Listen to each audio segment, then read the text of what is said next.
Do you think that eventually the reality of no deal for Europe is now becoming more realistic and actually more worrying, and actually the brinksmanship essentially is working? No, because the pain for Britain will be at least 3 times as big as for the European Union, because Britain is about 15% of the European economy, whereas Europe is 47% of Britain's exports. And moreover, under the WTO rules, European goods will face a very low tariff coming into Britain, whereas Britain needs to address its trade deficit in goods by exporting services. So the EU, doesn't the EU sell more to us, though? I thought the EU sold 17 billion We've got a pounds more to us. £70 billion trade deficit every year. Which means just trade deficit, just to explain. Well, they sell us more than we sell them. And one of the reasons you saw a slight change of tone at the summit last week is there are 2 dynamics here. One is Brussels, and that is those glass and steel structures, Mr Juncker, Mr Barnier, and they've been obstructive from the very start, because for them, they believe in the European project more than anything. This is an existential crisis. If Britain is seen to have left on good terms, they fear that Denmark is going to want to leave the week afterwards. But then you've got the reality of what's happening in commerce and industry, and I'm seeing a lot of German commentators, German businesses, beginning to pressurise German politicians, saying, can we please just grow up and have a sensible free trade agreement with one of our best trading partners? And do you think Merkel is going to make But you're shaking your head there.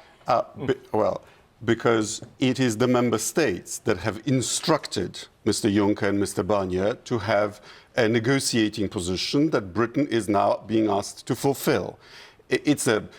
Member states are always nice to one another, but then they instruct their ambassador or their negotiator to just say no, and that's what's happening. Well, what do you think Angela Merkel's going to do? Because she was making quite friendly noises last week, wasn't she? Saying maybe we can get these talks, proper talks, trade talks, going by Christmas. We are deadlocked. Is she on the phone to Brussels saying, come on, guys? We are deadlocked completely. And, I mean, Theresa May made a series of concessions in her Florence speech. And what the European Union did was say, thank you very much, we'd like some more, please. And it's sort of, appeasing Barnier and Juncker is never going to work. If there's one person, and I'm trying to be positive here, but if there's one person that could break the deadlock, it is Angela Merkel. After all, she's the most powerful figure in Europe. That's what David Cameron counted on, and we know where it led him to. The general election is what actually has caused the uncertainty. There was a parliamentary majority. It seemed to be a reasonably clear course. Now, no one even knows whether this Prime Minister is going to be there by Christmas. So the transition deal you agree with, do you? You think that 2-year transition of paying 20 billion is the right thing? We didn't vote for a transition deal. We voted to leave. And what these businesses are trying to do, effectively, is to keep us in. But business matters.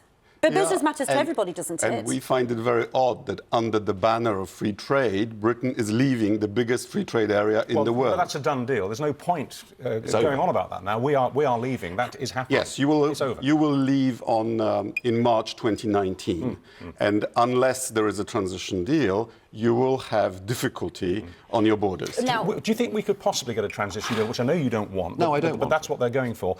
If we don't pay a lot of money, I mean, you don't think we owe them a bean, do you? No, I do think we have commitments up until 2020, but equally, we have investments. We have money in the European Investment Bank. What about the wine cellar? We'd like a share of our wine cellar. We paid for that. There are lots of assets there that we could say we got part of. What I'm keen on is this. You've got America, Australia, India, the whole world queuing up, wanting to do deals with the UK. That's not true. But it is true. All a transition deal does is to delay our ability to go global. Brexit wasn't about being small-minded. Brexit was about Britain going global. Why does it bother you that he's just said, and a lot of people say that we could get good trade deals with other countries, and you almost wince?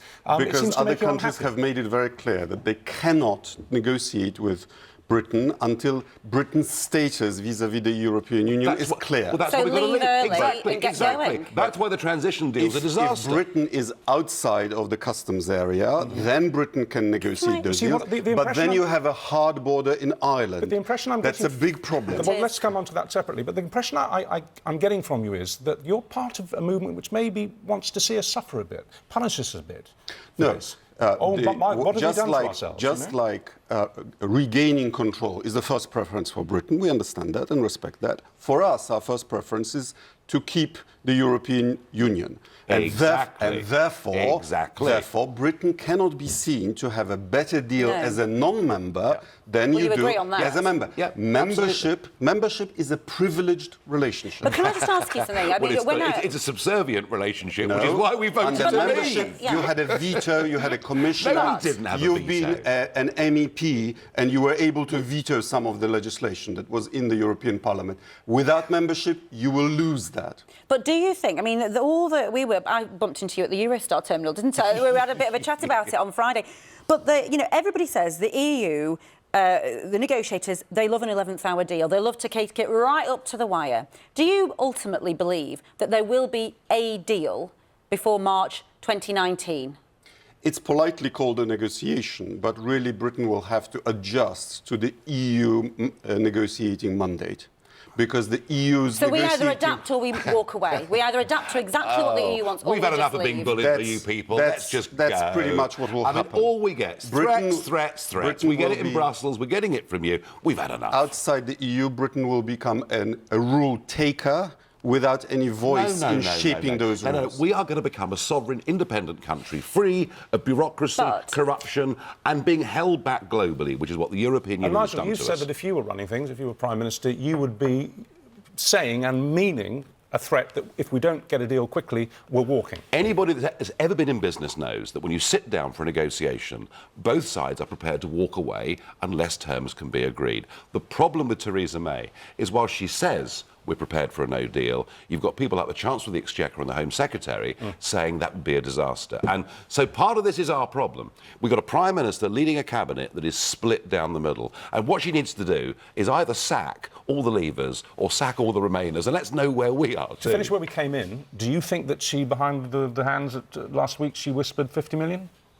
It wouldn't surprise me, but it would be to the British public a wholly unacceptable figure.